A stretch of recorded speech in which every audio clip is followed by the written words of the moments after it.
નમસ્કાર વિદ્યાર્થી મિત્રો, વેબ સંકુલના ઓનલાઈન પ્લેટફોર્મ પર તમારા બધાનું હાર્દિક સ્વાગત છે. કેમ છો બધા? ચાલો, તો આજના સેશનમાં આપણે ચર્ચા કરીશું કે રેલવે એનટીપીસી નું ફોર્મ ભરતી વખતે સર મારે ઝોન કયું સિલેક્ટ કરવું? કારણ કે ઘણા વિદ્યાર્થીઓના કમેન્ટ બોક્સમાં કમેન્ટ આવે છે કે સર હું મુંબઈ ઝોન સિલેક્ટ કરું, સર હું અમદાવાદ ઝોન સિલેક્ટ કરું, સર શું દરેક ઝોન વાઇઝ અલગ અલગ વેકેન્સી છે તો જ્યાં સૌથી વધુ વેકેન્સી છે એ સિલેક્ટ કરું. ત્યાર પછી એક્ઝામ શું એ ઝોનમાં હું સિલેક્ટ કરું તો એક્ઝામ હું ગુજરાતીમાં આપી શકીશ. ત્યાર પછી મારે એક્ઝામ એ ઝોનમાં આપવા જવું પડશે, મારી નોકરી એ ઝોનમાં લાગશે, બરાબર. મેડિકલ સ્ટાન્ડર્ડ શું છે, આવા કમેન્ટો ઘણીવાર આવે છે. તો આ બધી જ કમેન્ટોને ધ્યાનમાં રાખીને આજનો સેશન હું લાવ્યો છું તમારા માટે. એટલે આજના સેશનની અંદર તમને એ સ્પષ્ટતા થઈ જશે કે મારે ગ્રેજ્યુએશન અને 12 પાસ લેવલ પર જે ફોર્મ આવ્યું છે તો ગ્રેજ્યુએશન પર જે અલગ અલગ પોસ્ટ છે, સ્ટેશન માસ્ટર છે, ચીફ કમર્શિયલ કમ ટિકિટ સુપરવાઇઝર છે, ગુડ્સ ટ્રેન મેનેજર છે, ટ્રેન ટ્રાફિક આસિસ્ટન્ટ છે, એપ્રેન્ટિસ છે, તો આ જે અલગ અલગ વેકેન્સીઓ, આ જે અલગ અલગ પોસ્ટ છે તો એની પર મારે સૌથી પહેલા પોસ્ટને કઈ આપવી, મારું મેડિકલ સ્ટાન્ડર્ડ આ છે તો મારે કઈ પોસ્ટ સિલેક્ટ કરવી. ત્યાર પછી 12 પાસ પર જે ટીટી છે, ટીસી છે, જુનિયર કમ ટાઈપિસ્ટ છે, સિનિયર છે, કમ ટાઈપિસ્ટ છે, તો મારે આ પોસ્ટમાં કેવી રીતે પ્રેફરન્સ આપવો, બરાબર છે. ફોર્મ ભરતી વખતે શું સિલેક્ટ કરવું, આ બધી વસ્તુ વિશે હું કમ્પ્લીટ આજે આઈડિયા આપીશ તમને. આજના સેશનમાં છેલ્લે સુધી બનેલા રહેજો. દરેક વસ્તુનું સ્પષ્ટ કરી દઈશ. દરેક પોસ્ટનું વર્ક પ્રોફાઇલ શું છે, શું કાર્ય કરવાનું હોય છે એ પણ હું તમને આજે સ્પષ્ટ કરી દઈશ. કારણ કે તમે અલગ અલગ પોસ્ટ પર જે કાર્ય કરવાનું છે એ પણ તો જાણી લો પહેલા કે મારે આ વર્ક કરવાનું છે તો શું મારે આ પોસ્ટને પહેલા પ્રેફરન્સ આપવો જોઈએ. બીજી વસ્તુ કે કઈ પોસ્ટમાં કેટલી વેકેન્સી છે તો એ વેકેન્સીના આધારે શું પ્રેફરન્સ આપવો જોઈએ. આ બધી જ વસ્તુનો આજે ચર્ચા કરીશ અને આ પોસ્ટ પ્રેફરન્સનો કમ્પ્લીટ આજે વિડીયો હું તમારી સામે આપીશ. રેડી? તો સેશનની શરૂઆત કરીએ છીએ. ચલો, તો સૌથી પહેલા તમને એ જણાવી દઉં કે ભાઈ રેલવે એનટીપીસી માટે સ્પેશિયલ લાઈવ લક્ષ્ય બેચ લોન્ચ કરેલો છે, બરાબર છે. તો આ બેચ કમ્પ્લીટલી લાઈવ બેચ છે. એમાં 2 ડેમો સેશન થઈ ગયા છે, એક મેથ્સનો ડેમો સેશન અને એક રિઝનિંગનો ડેમો સેશન કમ્પ્લીટ થઈ ગયો છે. આવતીકાલે અક્રમ સરનો સાયન્સનો ડેમો લેક્ચર હશે અને ત્યાર પછી પાર્થ સરનો જનરલ અવેરનેસનો ડેમો લેક્ચર હશે. રેડી? હવે ટાઈમ છે સવારે 8:30 થી 10:30 અને 29 તારીખથી આ ડેમો સેશનની શરૂઆત થઈ ગઈ છે અને ઓલરેડી બેચની સ્ટાર્ટિંગ મતલબ બેચ પણ 29 તારીખથી સ્ટાર્ટ થઈ ગઈ છે. ક્લિયર છે? તેના માટે તમારે વેબ સંકુલ લાઈવ એપ્લિકેશન ડાઉનલોડ કરી શકો છો. ટૂંકમાં બેચની વિશેષતાઓ પહેલા તો જોઈ લઈએ. ખાસ કે 250 કલાકથી વધારે લેક્ચર છે. સીબીટી 1 અને 2 ની બેઉની તૈયારી, સીબીટી 1 અને 2 બેઉની તૈયારી, એક્ઝામ પેટર્ન બેઉ છે, બેઉની તૈયારી આપણે કરાવશું. વીકલી કરંટ અફેર્સના lecture, mock test, chapter wise test, lecture PDF દરેક વસ્તુ આપણે આની અંદર આપશું. આ મટીરિયલ પણ તમને હાર્ડ કોપીમાં મળશે, સાથે સાથે ચેપ્ટરના 100 પ્રશ્નોની પ્રેક્ટિસ શીટ પણ તમને મળશે. રેડી? અને આ છે એની ઓફર પ્રાઇસ. આ પ્રાઇસ 10 નવેમ્બર સુધી રહેશે, ત્યાર પછી પ્રાઇસ વધી શકે છે. તો આ જ પ્રાઇસમાં તમારે આ બેચ લેવી હોય તો લઈ શકો છો અને બેચની વેલિડિટી 9 મહિનાની રહેશે, કારણ કે એક્ઝામ 6 થી 8 મહિના પછી આવશે, બરાબર. એટલે આપણે 9 મહિનાની વેલિડિટી રાખી છે. ઓકે, તો સેશન શરૂઆત કરીએ છીએ. તો સૌથી પહેલા એનટીપીસી માટે બેસ્ટ ઝોન, મારે સાહેબ બેસ્ટ ઝોન સિલેક્ટ કરવું છે તો આમાં હું કયું ઝોન સિલેક્ટ કરું? મારો પ્રશ્ન કયા છે? તો સૌથી પહેલું કયા ઝોનથી એપ્લાય કરું? તમારા બધાના મનમાં પ્રશ્ન હશે, સાહેબ હું કયા ઝોનથી એપ્લાય કરું? અમદાવાદમાં તો બહુ ઓછી વેકેન્સી છે ગ્રેજ્યુએટ લેવલ પર, પણ 12 પાસ પર સારી વેકેન્સી છે. તો ગ્રેજ્યુએટ લેવલ પર શું અમદાવાદથી એપ્લાય કરું કે આજુબાજુના ઝોનથી એપ્લાય કરું? રેડી? ચાલો, બીજું, શું એકથી વધુ ઝોન પસંદ કરી શકાય? તમારા મનમાં આ પણ પ્રશ્ન હશે. અમુક વિદ્યાર્થી કમેન્ટ કરીને પૂછે, સાહેબ હું અમદાવાદમાં પણ ફોર્મ ભરી દઉં, સાહેબ હું મુંબઈ ઝોનમાં પણ ફોર્મ ભરી દઉં, સાહેબ હું બિલાસપુર ઝોનમાં ફોર્મ ભરી દઉં, સાહેબ હું ચેન્નાઈ ઝોનમાં ફોર્મ ભરી દઉં, તો ચાલશે? નહીં ચાલે. તો કહેવાનો મતલબ શું એકથી વધુ ઝોનમાં પસંદ કરી શકાય છે? તો ના, ફક્ત એક જ ઝોન પસંદ કરી શકાશે, કોઈ પણ એક ઝોન પસંદ થશે. બીજી વસ્તુ, શું 2024-25 નું જે એનટીપીસી ની એક્ઝામ લેવાય, લાસ્ટ યર પણ વેકેન્સી હતી 11,000 ની આસપાસ, તો શું એના કટ ઓફ ને જોઈને મારે ઝોન પસંદ કરવું જોઈએ? બરાબર છે, કટ ઓફ જોઈને ઝોન પસંદ કરવું જોઈએ કે સાહેબ અમદાવાદનું કટ ઓફ તો 76 હતું, તો સાહેબ અમદાવાદનું કટ ઓફ 76 હતું તો મારે એ અમદાવાદ પસંદ કરવું જોઈએ ઝોન? મુંબઈનું ઝોન પસંદ કરવું જોઈએ? પટના ઝોન પસંદ કરવું જોઈએ? બરાબર, તો કટ ઓફ ને જોઈને પસંદ કરવું જોઈએ? આ બધા પ્રશ્નોનો જવાબ સેશનમાં આપીશ. ત્યાર પછી વાત કરું ઝોન પસંદ કર્યા પછી પોસ્ટને પહેલા પ્રેફરન્સ આપવું. કઈ પોસ્ટને પહેલા પ્રેફરન્સ આપવું? ઝોન પસંદ થઈ ગયું, માની લો કે તમે મુંબઈ ઝોન પસંદ કર્યું, તો હવે એમાં કઈ પોસ્ટને પ્રેફરન્સ આપવું? ગુડ્સ ટ્રેન મેનેજરને પહેલા આપવું, સ્ટેશન માસ્ટરને આપવું, તમારે શું બનવું છે એની ઉપર પોસ્ટ પ્રેફરન્સ આપવાનું રહેશે. હવે એ પણ હું ચર્ચા કરીશ તમને આગળ. ત્યાર પછી જે ઝોન પસંદ કરો તે જ ઝોનમાં એક્ઝામ આવે તો અમુક પ્રશ્નોના જવાબ હું તમને ત્યાં જ આપી દઈશ. બાકી અમુક પ્રશ્નોના જવાબ આગળ જતા જેમ જેમ સેશન આગળ વધશે તેમ તમને તમારા પ્રશ્નોનો જવાબ મળતો રહેશે. બટ અમુક ઝોનના હું તમને તરત જ આન્સર આપી દઈશ. અમુક પ્રશ્નોને તમને તરત જ આન્સર આપી દઈશ. જેમ કે ઝોન પસંદ કરો તો તે જ ઝોનમાં એક્ઝામ આવે, તો હા, જે ઝોન પસંદ કરો એ જ ઝોનમાં એક્ઝામ આવે. બરાબર. બીજું, નોકરી પણ એ જ ઝોનમાં મળે, તો કે હા, જે ઝોન પસંદ કરો એ જ ઝોનમાં નોકરી મળે. પણ તમે જે ઝોન પસંદ કરો તો એ ઝોનમાં તમે કઈ ભાષામાં એક્ઝામ આપી શકો? તો ફોર્મ ભરતી વખતે એક ઓપ્શન આપેલો છે, ચૂઝ યોર એક્ઝામિનેશન લેંગ્વેજ. તો તમે એની અંદર ગુજરાતી ભાષામાં એક્ઝામ આપી શકો છો. બીજી અલગ અલગ ભાષાઓમાં પણ એક્ઝામ આપી શકો છો. બટ તમે ગુજરાતી સિલેક્ટ કરો તો ફોર એક્ઝામ્પલ તમે પટનામાંથી ફોર્મ ભરો છો, બરાબર, તો પટના ઝોનમાંથી ફોર્મ ભરો તો ત્યાં જઈને પણ તમે ગુજરાતીમાં એક્ઝામ આપી શકો છો. બટ ત્યાં જવું પડશે એક્ઝામ આપવા માટે, એ ઝોનમાં જવું પડશે એક્ઝામ આપવા માટે. નોકરી પણ તમને એ ઝોનમાં મળશે. ક્લિયર? ચાલો આગળ ચર્ચા કરીએ. તો સૌથી પહેલા એનટીપીસીનું જે નોટિફિકેશન આવ્યું છે એની શોર્ટમાં હું તમને માહિતી આપી દઉં. તો ફોર્મ ભરવાની તારીખ 21 તારીખથી લઈને 20 તારીખ સુધી છે. 12 પાસ પર 28 થી લઈને 27 નવેમ્બર સુધી છે. 18 થી 33 વર્ષ, અહીંયા 18 થી 30 વર્ષ, એસટી એસસી હશે તો 5 વર્ષ, ઓબીસી હશે તો 3 વર્ષ. કોઈ પણ ગ્રેજ્યુએટ એપ્લાય કરી શકે છે. અહીંયા 12 પાસ વાળા વિદ્યાર્થી એપ્લાય કરી શકે છે. 55,000 થી વધારે સેલરી છે. અહીંયા 45,000 થી વધારે સેલરી છે. પરીક્ષાની પદ્ધતિમાં CBT 1, 2, DV, મેડિકલ સેમ પદ્ધતિ અહીંયા પણ છે. CBT 1, CBT 2, DV અને મેડિકલ. MCQ બેઝ એક્ઝામ છે. બંને MCQ બેઝ એક્ઝામ જ છે. ઓનલાઈન એક્ઝામ રહેશે. સૌથી પહેલા સ્ટાર્ટ કરીએ. હવે તો અમુક જે પ્રશ્નો છે એના જવાબ તમને ધીરે ધીરે મળતા રહેશે. હવે તમે જોશો ગ્રેજ્યુએટ વેકેન્સી. તો ગ્રેજ્યુએટ પર જો કેટલી પોસ્ટ પર વેકેન્સી આવી છે તો તમે જોશો CCCTF ચીફ કમર્શિયલ કમ ટિકિટ સુપરવાઇઝર. બરાબર છે. એનું મેડિકલ સ્ટાન્ડર્ડ B2 છે. જો કે મેડિકલ સ્ટાન્ડર્ડ પ્રમાણે પણ મેં વિડીયો લીધેલો છે આગળ, એટલે એકવાર મેડિકલ સ્ટાન્ડર્ડ પણ તમે જોઈ લેજો. ઓકે, એટલે આમાં ચશ્મા વાળા પણ એપ્લાય કરી શકે છે, ચશ્મા વગરના એ કરી શકે છે. રેડી? ચાલો. 18 થી 33 વર્ષની એજ છે. 161 જ વેકેન્સી છે. હું તમને પછી ઝોન વાઇઝ વેકેન્સી બતાવીશ તમને. સ્ટેશન માસ્ટરની, બરાબર છે, આ સૌથી થોડું મેડિકલ સ્ટાન્ડર્ડ સારામાં સારું છે. બરાબર છે, મેડિકલ સ્ટાન્ડર્ડ બહુ સારા લેવલનું છે આની અંદર. રેડી? એટલે આમાં ચશ્મા વગરના જ એપ્લાય કરી શકશે. ચશ્મા વાળા તો બિલકુલ નહીં કરી શકશે. 615 વેકેન્સી છે. ગુડ્સ ટ્રેન મેનેજર સૌથી વધારે વેકેન્સી છે. આ વખતે રેલવે એનટીપીસીમાં સૌથી વધારે કોઈ જો વેકેન્સી હોય તો ગુડ્સ ટ્રેન મેનેજરની છે. ગુડ્સ ટ્રેન મેનેજરની ખાસ. હવે આમાં પણ મેડિકલ સ્ટાન્ડર્ડ તગડું છે, હે ને? ચશ્મા વગરના એપ્લાય કરી શકશે. જેને ચશ્મા છે એ એપ્લાય કરી શકશે જ નહીં આની અંદર. ખાસ ધ્યાન આપજો ને, સૌથી વધારે વેકેન્સી છે. એટલે તમને અહીંયાથી ખ્યાલ આવશે કે તમારે કયું ઝોન સિલેક્ટ કરવું જોઈએ. હવે તમારે જોવાનું તમે જે ઝોનમાં છો એમાં ગુડ્સ ટ્રેન મેનેજરમાં કેટલી વેકેન્સી છે. અગર જો તમે ચશ્મા નથી પહેરતા તો, અને ચશ્મા પહેરો છો તો પછી તમારે જોવાનું કે ગુડ્સ ટ્રેન મેનેજરમાં તો તમે એપ્લાય કરી શકવાના જ નથી. પહેલી વસ્તુ તો હવે તમારી આસપાસનું એવું કઈ ઝોન છે જેમાં CCTCમાં વેકેન્સી સારી છે તો તમારે એ ઝોનમાંથી એપ્લાય કરવું જોઈએ. સમજાય હું શું કહેવા માંગુ છું તમને?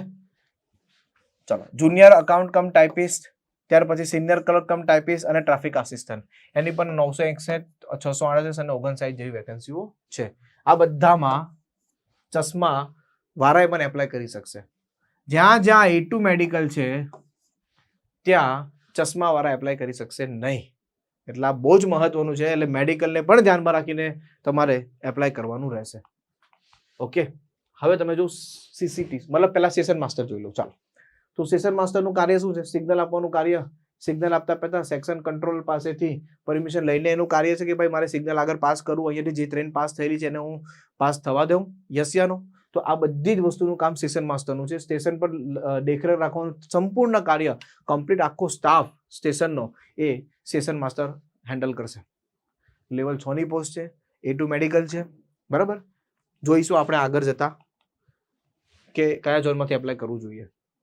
CCTS, બરાબર છે, જો કે CCCTS આવશે, ચીફ કમર્શિયલ કમ ટિકિટ સુપરવાઇઝર. એનો મતલબ એમ થાય આ પેસેન્જર રિઝર્વેશન સિસ્ટમની અંદર આની પોસ્ટિંગ હોય છે. આખું કમ્પ્લીટલી જે રિઝર્વેશન સિસ્ટમ છે એનો જે હેડ છે એ આ છે. રેલવે પાર્સલ બુકિંગમાં પણ તમારી પોસ્ટિંગ આવી શકે છે. ટિકિટ ઇન્સ્પેક્ટર તરીકે પણ તમારી આપી શકે છે. અને દરેક ઝોનમાં એક DRM ઓફિસ હોય છે, બરાબર છે, તો એ DRM ઓફિસમાં પણ તમારી પોસ્ટિંગ આવી શકે. તમે જોઈ શકો છો આવી રીતે. રેડી? કમ્પ્લીટ. આ રિઝર્વેશન કાઉન્ટર છે, આ DRM ઓફિસ છે અને આ ટિકિટ ઇન્સ્પેક્ટર છે. રેડી?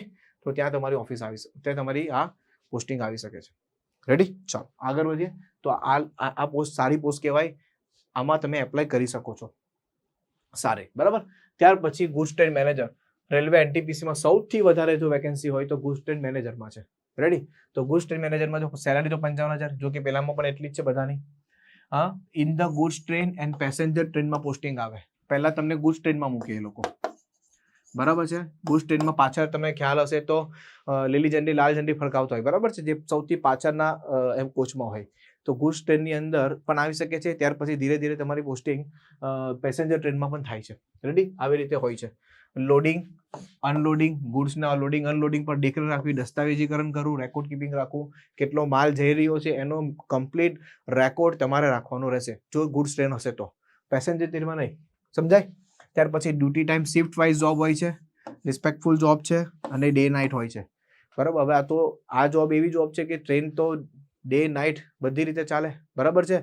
આખી રાતો ટ્રેન ચાલુ હોય, દિવસના ટ્રેન ચાલુ હોય, તો તમારી night wise night shift wise પણ જોબ આવી શકે છે, ડે શિફ્ટ વાઇઝ પણ જોબ આવી શકે છે, મતલબ તમને આપી શકે છે લોકો. રેડી? તો આ થોડું ટ્રાવેલિંગ વાળી જોબ કહેવાય. સમજાય? ચાલો હવે ઝોન વાઇઝ વેકેન્સી જોઈ લઈએ. તો સૌથી પહેલા અમદાવાદમાં ટોટલ 79 વેકેન્સી છે. અમદાવાદમાં કેટલી છે? 79 છે. એટલે અત્યારે હું ઝોન સિલેક્ટ કરતી વખતે પહેલા હું અમદાવાદ રાખીશ, બરાબર છે.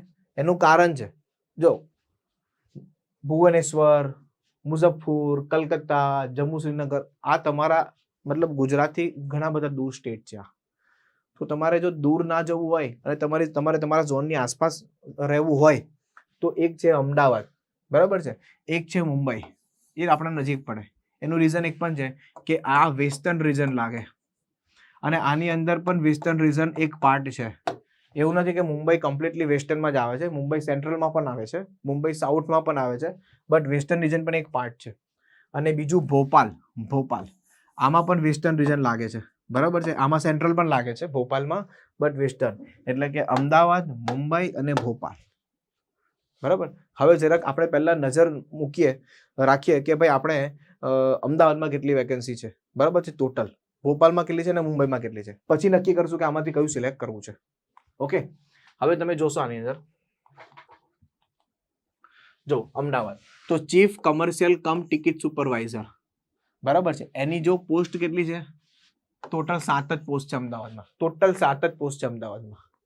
સ્ટેશન માસ્ટર તો એની પોસ્ટ કેટલી છે? 19. ગુડ્સ ટ્રેન મેનેજર સૌથી સારી પોસ્ટ છે, સૌથી વધારે છે, 34. સિનિયર ક્લર્ક કમ ટાઈપિસ્ટ એની પોસ્ટ છે 19. એટલે ટોટલ 79 પોસ્ટ જ છે અમદાવાદમાં. ટોટલ 79 પોસ્ટ છે. રેડી? હવે સમજો, આમાં B2 મેડિકલ છે, આમાં B2 મેડિકલ છે, આમાં A2 મેડિકલ છે, આમાં A2 મેડિકલ છે. સમજાય? આમાં B2 મેડિકલ છે. તો આમાં B2 મેડિકલ છે એટલે મેડિકલ સ્ટાન્ડર્ડ નીચું છે, વાંધો નહીં, પણ આમાં તો હાઈ મેડિકલ સ્ટાન્ડર્ડ છે, વેકેન્સી પણ વધારે છે. તો જેને અમદાવાદથી જ એપ્લાય કરવું છે, અમદાવાદની બહાર જ નથી જવું અને જે ચશ્મા પહેરે છે એના માટે CCTC અને આઈડિયા સિનિયર ક્લર્ક કમ ટાઈપિસ્ટ. તો એને અમદાવાદમાં જ રહેવું હોય તો સિનિયર ક્લર્ક કમ ટાઈપિસ્ટને પહેલી પ્રેફરન્સ આપી દેવાનો, બીજો પ્રેફરન્સ CCTC ને આપી દેવાનો. સમજાય છે? આ બેને આપવાનો જ નહીં. પણ જે ચશ્મા નથી પહેરતા, ચશ્મા છે જ નહીં જેને, તો એને હું કહીશ કે ઝોન સિલેક્ટ કરતી વખતે એકવાર બીજું ઝોન જરા જોઈ લેજો, નજર નાખી લેજો. રેડી? તો તમે જો બીજા ઝોનની અંદર ખાસ કરીને મુંબઈ, RRB મુંબઈ, તો મુંબઈમાં CCTC ની વેકેન્સી ટોટલ 13 છે અને સ્ટેશન માસ્ટરની ટોટલ અહીંયા તમે જોશો, સ્ટેશન માસ્ટરની ટોટલ વેસ્ટર્નમાં જોવાનું, આપણે ખાસ કરીને વેસ્ટર્નમાં જોવાનું, 28 છે. આપણે વેસ્ટર્નમાં જોવાનું છે, તો વેસ્ટર્નમાં 28 વેકેન્સી છે. ગુડ્સ ટ્રેન મેનેજરની 220 વેકેન્સી લ્યો. હવે તમે ચશ્મા નથી પહેરતા તો તમારે ગુડ્સ ટ્રેન મેનેજરમાં જો જવું જ હોય, તમને ટ્રાવેલિંગનો કોઈ પ્રોબ્લેમ ના હોય તો જાઓ મુંબઈ ઝોન સિલેક્ટ કરી દો. તમારી નજીકનું ઝોન છે ને, કંઈ દૂર પણ નથી. 5-6 કલાકમાં મુંબઈ પહોંચી જશો. સમજાય છે? તમે જ્યાં પણ હશે જે ઝોનમાં ત્યાંથી 5, 6, 7, 10 કલાકમાં તમે મુંબઈ પહોંચી જશો. તો કહેવાનો મતલબ મુંબઈ ઝોન સિલેક્ટ કરાય. બરાબર. જુનિયર ક્લર્ક તો અમદાવાદમાં વેકેન્સી નથી અને સિનિયરની વેકેન્સી 22 જ છે. તો હું કેવું આ મુંબઈ સિલેક્ટ કરાય. જેને બહાર જવામાં પ્રોબ્લેમ નથી એની વાત છે, અને જેને ચશ્મા નથી એની વાત છે. જેને ચશ્મા છે અને જેને આપણા ઝોનમાં જ રહેવું છે, ગુજરાત ઝોનમાં, તો પછી અમદાવાદ છે જ. અને અમદાવાદમાં તમારે કયું સિલેક્ટ કરવાનું તમને ખબર જ છે. બરાબર છે. તો પછી પહેલા આ કરાય અને પછી CCTC કરાય. રેડી છે? ચાલો આગળ વધીએ અને વાત કરીએ ભોપાલની. તો ભોપાલમાં પણ તમે જો ગુડ્સ ટ્રેન મેનેજરમાં 291, સોરી આપણે આ નહીં જોઈએ, આપણે વેસ્ટર્ન જોઈએ. આપણે વેસ્ટર્ન કામનું છે. તો વેસ્ટર્નમાં તો 46 વેકેન્સી છે. વેસ્ટર્નમાં 46 વેકેન્સી છે. બાકી તમે જો આ CCTCમાં 4 વેકેન્સી, તો આમાં જવાય નહીં. એટલે મારા હિસાબથી તમારે અમદાવાદ કે મુંબઈ બેમાંથી એક સિલેક્ટ કરી દેવાય. અમદાવાદ કે મુંબઈ તમારે બેમાંથી એક સિલેક્ટ કરી દેવાય. અને મુંબઈ નજદીક છે, મસ્ત છે. રેડી? ચાલો આગળ વધીએ. હવે 12 પાસ પર છે. હવે આપણે 12 પાસ પર જોઈશું, કારણ કે 12 પર પણ વેકેન્સી. હવે આમાં તો બહુ સારું છે. ચશ્મા વાળા ચશ્મા વગરના બધા આવશે, કારણ કે A2 મેડિકલ જ નથી. સૌથી વધારે સારામાં સારું B2 અને C2 અને A3 મેડિકલ છે.